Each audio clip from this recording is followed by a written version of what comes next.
ಪ್ರೀತಿಯ ದ್ವಿತೀಯ P U C ವಿದ್ಯಾರ್ಥಿಗಳೇ, 100% ಈ ಒಂದು ಕ್ವಶನ್ನು ನಿಮ್ಮ ಆ್ಯನ್ಯುವಲ್ ಎಕ್ಸಾಮ್ 2 ಕ್ವಶನ್ ಪೇಪರಲ್ಲಿ ಇರುತ್ತೆ. ಏನು ಸರ್ ಹಿಂಗೆ ಹೇಳ್ತೀರಾ ಅಂತ. ಇದನ್ನು ನಾವು ಪ್ರಿಡಿಕ್ಷನ್ ಅಂತ ಹೇಳ್ತೀವಿ. ಏನು ಸರ್ ಪ್ರಿಡಿಕ್ಷನ್ ಮಾಡಿಬಿಟ್ರೆ ನಾಳೆ ಬರಲಿಲ್ಲ ಅಂದರೆ, ಅಯ್ಯೋ ದೇವರೇ, ನಿಮ್ಮ ಅಪ್ಪಾಜಿ ಏನಾದರೂ ರೈತ ಆಗಿದ್ದರೆ ಅವರಿಗೆ ಕೇಳ್ಕಣಪ್ಪ. ಮೊದಲು ಅವ್ರೇನಾದರೂ ಮಾಡಬೇಕು ಅಂದರೆ ಫಸ್ಟು ಹವಾಮಾನ ಇಲಾಖೆ ಅಂತ ನಿಮ್ಮ ಆಸುಪಾಸಲ್ಲಿರುತ್ತೆ ಒಂದು ಆಫೀಸ್, ಅದಕ್ಕೆ ಕಾಲ್ ಮಾಡಿಬಿಟ್ಟು, ಮೇಡಮ್ ಇವತ್ತು ಮಳೆ ಬರ್ಬೋದಾ, ಇವತ್ತು ಇಡೀ ದಿನ ಮಳೆ ಬರುತ್ತಾ, ಮೇಡಮ್ ಇವತ್ತು ಇಡೀ ದಿನ ಬಿಸಿಲಿರುತ್ತಾ, ಇದನ್ನೆಲ್ಲದೂ ಕೂಡ ಅಲ್ಲಿ ಪರಿಶೀಲಿಸಿ ನಂತರದಲ್ಲಿ ಕೆಲಸವನ್ನು ನಿರ್ವಹಿಸ್ತಾರೆ. ಹಾಗಾಗಿ ನಾವುಗಳು ಕೂಡ ಅಷ್ಟೇ ಎಲ್ಲ ಪರಿಶೀಲನೆ ಮಾಡಿ ನಿಮಗೆ ಹೇಳ್ತಾ ಇರ್ತೇವೆ.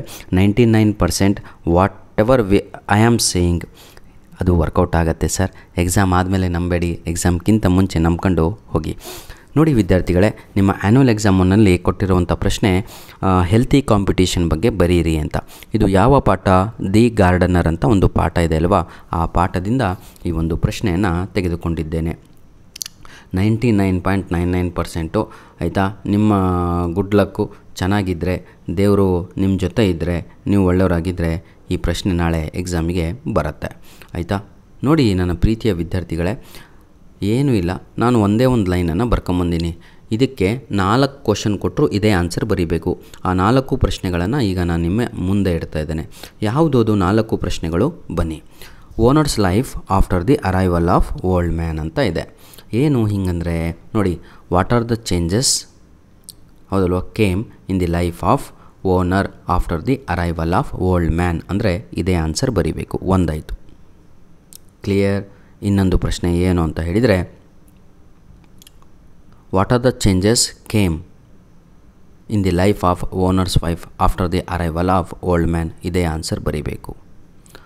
Y the owner's wife started to worry, ಯಾವ ಕಾರಣಗಳಿಂದಾಗಿ ಓನರಿನ ಹೆಂಡತಿ ಬಹಳ ಚಿಂತೆಗಳನ್ನು ಮಾಡಲಿಕ್ಕೆ ಪ್ರಾರಂಭವನ್ನು ಮಾಡ್ತಾಳೆ, ಬರೆಯಿರಿ. ಇದೇ ಉತ್ತರವನ್ನು ಬರಿಬೇಕು. Clear. The plantation increases after the arrival of the old man, discuss. ಇದನ್ನೇ ಎಕ್ಸಾಮಲ್ಲಿ ಬರಿಬೇಕು.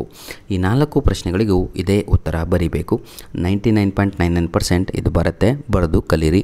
ಅರ್ಥ ಮಾಡಿಸ್ತೀನಿ, ಕೇಳ್ಕೊಳ್ಳಿ. Old man came to owners garden, ಬಹಳ ಈಸಿ. ಓನರ್ಸ್ ಅಂತ ಬರೆಯೋ ಟೈಮಲ್ಲಿ ಅಪಾಸ್ಟ್ರಫಿ ಎಸ್ ಹಾಕಬೇಕು, ಆವಾಗ ಒಬ್ಬ ಅಂತ ಆಗುತ್ತೆ. ನೀವು ಕಂಟಿನ್ಯೂ ಹಾಗೆ ಎಸ್ ಬರೆದುಬಿಟ್ರೆ ಓನರ್ಗಳು ಅಂತ ಆಗುತ್ತೆ. ಇಲ್ಲಿದ್ದಿದೆ ಒಬ್ಬ owner. Old man came to owners garden one day, ಒಂದು ದಿನ. ನೀವು ಹಂಗೆ ಬರೆಯಲ್ಲ, one day old man came to owners garden. ಭಾಳ ಡಿಫ್ರೆನ್ಸ್ ಆಗುತ್ತೆ. ಮೊದಲು ನೌನನ್ನು ಯೂಸ್ ಮಾಡಿದರೆ ಬಹಳ ಒಳ್ಳೆಯದು. ಓಲ್ಡ್ man came to owners garden one ಡೇ. After walking hundreds of miles, the owner of his plantation needed a person exactly like him. A few words were exchanged between them. The old man stayed on. He was really useful. He was well versed in agriculture and could understand the problems of workers. The petty thefts in the garden came to an end. The income from the garden improved dramatically. ಹಿಂಗೆ ಓದಿದರೆ ನಾಳೆ ಓಡೋಗ್ಬಿಡ್ತೀರಾ ನೀವು. ಅರ್ಥ ಮಾಡಿಸ್ತೀನಿ, ಕೇಳಿ. ಈಸಿಯಾಗಿ sentence ಹೇಳ್ತೀನಿ. ಈಗ ನೀವು ಹೇಗೆ ಬರೀಬೇಕು ಎಕ್ಸಾಮಲ್ಲಿ? Old man came to owners garden one day. He needs a job, so he enter the plantation. Clear. The old man needs a job, so he enter the plantation. A few words were exchanged in between the owner and the old man. ಅಲ್ಲಿದ್ದಂತಹ ಯಜಮಾನ, ತೋಟದ ಯಜಮಾನ ಹಾಗೂ ಅಜ್ಜನ ನಡುವೆ ಕೆಲವೊಂದು ಮಾತುಗಳೇ ನಡೀತವೆ. ಅದನ್ನು ನಾವು ಫ್ಯೂ ವರ್ಡ್ಸ್ ಅಂತ ಬರೀಬೇಕು. Were exchanged in between them. Owner felt very happy because, ನೋಡಿ ಅದನ್ನು ಬರೀಬೇಕು. ಓನರ್ಗೆ ಭಾಳ ಖುಷಿಯಾಗುತ್ತೆ. Felt very happy because old man was muscular build person. He was well versed in agriculture. So the old man started to do work in the garden. ಆ ಪ್ಲ್ಯಾಂಟೇಷನಲ್ಲಿ old man ಕೆಲಸವನ್ನು ಮಾಡಲಿಕ್ಕೆ ಪ್ರಾರಂಭವನ್ನು ಮಾಡ್ತಾನೆ. ಅಜ್ಜ ಕೆಲಸವನ್ನು ಪ್ರಾರಂಭ ಮಾಡಿದಾಗ ಈಗ ಆನ್ಸರಿಗೆ ನಾವು ಬಂದ್ವಿ. ಇಲ್ಲಿಂದ ನಮ್ಮ ಆನ್ಸರು ಏನು ಅಂತ ಹೇಳಿದರೆ, petty thefts were stopped. Petty PETTY ಅಂತ ಬರೀಬೇಕು. ಆರ್ ಅಂತ ಹಾಕಿಬಿಟ್ರೆ ಸುಂದರ ಅಂತ ಆಗುತ್ತೆ. ಇಲ್ಲಿ ಆರಿಲ್ಲ, ಪ್ರಿಟಿ ಅಲ್ಲ, ಇದು ಪಿಟಿ. PETTY ಅಂದರೆ ಚಿಕ್ಕ ಚಿಕ್ಕ ಕಳ್ಳತನಗಳು ಆಯಿತಾ. Stopped in the plantation. ಅಲ್ಲಿ ಮುಂಚೆ ಏನು ಮಾಡೋರು ಅಂದರೆ ಅಲ್ಲಿ ಇದ್ದಂತಹ ನೌಕರರು, ಲೇಬರರ್ಸ್ಗಳು ಅಂತ ಹೇಳ್ತೀವಿ ಆಯಿತಾ ಇಂಗ್ಲೀಷ್ನಲ್ಲಿ. ಏನು ಮಾಡಿದರು ಅವರೆಲ್ಲ ಅಂತ ಹೇಳಿದರೆ ಅಲ್ಲಿ ಜಾಕ್ ಫ್ರೂಟ್ಸು, ಅಲ್ಲಿ ಮ್ಯಾಂಗೋ ಟ್ರೀಸು, ಅಲ್ಲಿ ಕೋಕೋನಟ್ ಟ್ರೀಸ್ಗಳಿದ್ವು. ದಿನ ಹಿಂಗೆ ಒಂದು ತಗೊಂಡು ಹೋಗೋರವರು. ಇದನ್ನು ನಾವು ಪಿಟಿ ಥೆಫ್ಟ್ ಅಂತ ಹೇಳ್ತೀವಿ. ಅಜ್ಜ ಬಂದಾದಮೇಲೆ ಅಜ್ಜ ಅದನ್ನೆಲ್ಲ ಸ್ಟಾಪ್ ಮಾಡ್ತಾನೆ, ನಿಮಗೆ ಸಂಬಳ ಕೊಡ್ತಾ ಇಲ್ವಾ ಅಂತ. Petty thefts in the garden came to an end. The income from the garden started to improve. Clear all of you? ಇಷ್ಟು ಬರೀರಿ. ನಂತರದಲ್ಲಿ but the owner become lethargic. ನೋಡಿ, ಒಂದು ಕಡೆ ಪ್ಲ್ಯಾಂಟೇಷನ್ನು ಬೆಳೀತಾ ಇದೆ, ದುಡ್ಡು ಸಂಪಾದನೆ ಜಾಸ್ತಿ ಆಗ್ತಾಯಿದೆ, ಸೌಕಾರ ಆಗ್ತಾಯಿದ್ದಾರೆ.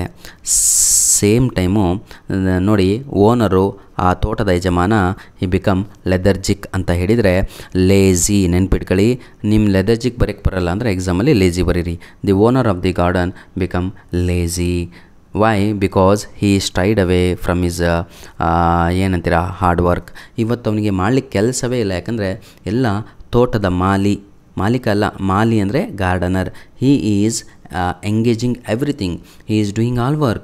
He is commanding everything. He has control of that plantation. So the plantation expanded one day. The owner became lethargic. ಆಯಿತಾ. his wife found all this very strange. ಹೆಂಡತಿಗೆ ಅಯ್ಯೋ ದೇವ್ರೆ, ನನ್ನ ಗಂಡ ಎಷ್ಟು ಹಾರ್ಡ್ ವರ್ಕ್ ಮಾಡ್ತಿದ್ದ, ಇವತ್ತು ನೋಡಿದರೆ ದರಿದ್ರ ಆಗಿಬಿಟ್ಟಿದ್ದಾನಲ್ಲ ಅಂತ ಹೆಂಡತಿ ಯೋಚನೆ ಮಾಡಲಿಕ್ಕೆ ಪ್ರಾರಂಭವನ್ನು ಮಾಡ್ತಾಳೆ. ಯಾಕೆ ಯೋಚನೆ ಮಾಡ್ತಾಳೆ ಅಂದರೆ ದಿ ಓನರ್ ಹ್ಯಾಸ್ ನೋಡಿ started to do adultery. He found happy with his friends. He found ನೋಡಿ, she found it hard to decide whether the old man arrival was better to his plantation, better to his husband or not. It was worse. Her husband wealth and the social prestige has arisen. ಅವಳ ಗಂಡನ ಅಂತಸ್ತಿಕೆ, ಅವಳ ಗಂಡನ ಪ್ರಶಂಸೆ ಸಮಾಜದಲ್ಲಿ ಏನಾಯಿತು ಅಂದರೆ ಮೇಲಕ್ಕೆ ಹೋಗ್ತಾಯಿತ್ತು. ಆದರೆ ಅವಳ ಜೀವನ ಏನಾಗ್ತದೆ, ನರಕ ಆಗ್ತಾಯಿತ್ತು. Because husband did not come to home on time. Owner ಸರಿಯಾಗಿ ಸಮಯಕ್ಕೆ ಮನೆಗೆ ಹೋಗ್ತಾ ಇರಲಿಲ್ಲ. ಬಿಕಾಸ್ ಈ ಸ್ಟಾರ್ಟೆಡ್ ಅಡಲ್ಟ್ರಿ. ಕೆಟ್ಟ ಚಟಗಳನ್ನು ಮಾಡಲಿಕ್ಕೆ ಸ್ಟಾರ್ಟ್ ಮಾಡ್ತಾನೆ. ಸ್ಮೋಕಿಂಗ್ ಆಗಿರ್ಬೋದು, ಡ್ರಿಂಕಿಂಗ್ ಆಗಿರ್ಬೋದು. A number of friends in the next town. ಗೆಳೆಯರುಗಳನ್ನು ಮಾಡ್ಕೊತಾನೆ. ಮೊದಲು ದುಡ್ಡು ಜಾಸ್ತಿ ಆದಾಗ ಇವೇ ಆಗೋದು. ಏನು ಅಂದರೆ ಒಳ್ಳೆಯ ವ್ಯಕ್ತಿಗಳೆಲ್ಲ, ಎಲ್ಲ ಕೆಟ್ಟ ವ್ಯಕ್ತಿಗಳು ಬಂದು ನಿಮ್ಮ ಸಹವಾಸವನ್ನು ಮಾಡ್ತಾರೆ ಆಯಿತಾ. Equal number in his own village. Even though he had precious little to do, his life becomes crowded with colourful events ಅಂದರೆ ಅರ್ಥ ಆಗತ್ತೆ ನಿಮಗೆ. ನಿಮ್ಮ ಕೆಲವೊಬ್ಬರು ಫ್ರೆಂಡ್ಸ್ಗಳು ಈ ಸಮಯದಲ್ಲೂ ಟ್ಯಾಕಿಸಿಗೆ ಹೋಗ್ತಾ ಇರ್ತಾರೆ, ಈ ಸಮಯದಲ್ಲೂ ಫುಟ್ಪಾತಿಗೆ ಹೋಗಿ ಪಾನಿಪುರಿ ತಿಂತಾ ಇರ್ತಾರೆ, ಈ ಸಮಯದಲ್ಲೂ ಕ್ಲಬ್ಬಿಗೆ ಹೋಗ್ತಾ ಇರ್ತಾರೆ, ಮದುವೆಗಳಿಗೆ ಹೋಗ್ತಾ ಇರ್ತಾರೆ. ಅದನ್ನು ಕಲರ್ಫುಲ್ ಲೈಫ್ ಅಂತ ಹೇಳ್ತೀವಿ. ಆದರೆ ನೀವು ಕೂತ್ಕೊಂಡು ಒಂದು ಕಡೆ ಓದ್ತಾ ಇರ್ತೀರ. ಹೀಗೆ ಏನಾಗುತ್ತೆ ಅಂದರೆ the life of owner has become more colourful. She become apprehensive about his adultery and umpteen other vices cultivated lately. Their farm which was merely 10 acres had grown. ಇದ್ದಿದ್ದು 10 ಎಕರೆ ಮಾತ್ರ. ಇವತ್ತು ಎಷ್ಟು ಅಂದರೆ ಅವರಿಗೆ ಇಮ್ಯಾಜಿನೇಷನ್ ಇಲ್ಲ, ಅಷ್ಟು ಬೆಳೀತಾ ಆ ಒಂದು ಪ್ಲ್ಯಾಂಟೇಷನು ಜಾಸ್ತಿ ಆಗಿ. That was fine but life was gradually getting out of hand. ಅವಳು ಅದನ್ನೇ ಯೋಚನೆ ಮಾಡ್ತಾಳೆ. I am very happy that plantation has grown up. I am very happy today we are getting more income. But one side my life was gradually getting out of my hand. ನನ್ನ ಜೀವನ ಎಲ್ಲೋ ಒಂದು ಕಡೆ ನರಕದ ಕಡೆ ಹೋಗ್ತಾ ಇದೆ because without husband ಅಂತ. These are the reasons wife started to worry ಅಂತ ಎಂಡ್ ಮಾಡಿ. ಅಥವಾ ಕ್ವಶನಲ್ಲಿ ಏನಾದರೂ ನಿಮಗೆ ಈ ರೀತಿಯಾಗಿ ಎಂಡ್ ಮಾಡಬೇಕು. ನೋಡಿ, 4 ಕ್ವಶನಿಗೂ ಇದೇ ಆನ್ಸರ್ ಅಂದರೆ ಎಂಡ್ ಮಾಡೋದನ್ನು ಕಲಿಬೇಕು. Why the wife started to worry ಅಂತ ಹೇಳಿದರೆ like this wife started to worry. ಯಾರು? ಓನರ್ಸ್ ವೈಫ್ ಅಂತ. ಯಾವುದು whether the arrival of the old man to the gardener was good or bad ಅಂತ ಕೇಳ್ಬೋದು. ಬ್ಯಾಡ್ ಅಂದರೆ ವರ್ಸ್ ಅಂತ. ಇದಕ್ಕೂ ಇದೇ ಆನ್ಸರ್ ಆಯಿತಾ. ಧನ್ಯವಾದಗಳು. ನನ್ನ ಪ್ರಕಾರ 99% ಈ ಒಂದು ಪ್ರಶ್ನೆ ನಿಮ್ಮ ಪ್ರಶ್ನೆ ಪತ್ರಿಕೆಯಲ್ಲಿ ಇದ್ದೇ ಇರುತ್ತೆ. ಧನ್ಯವಾದಗಳು. All the best for your annual exam 2.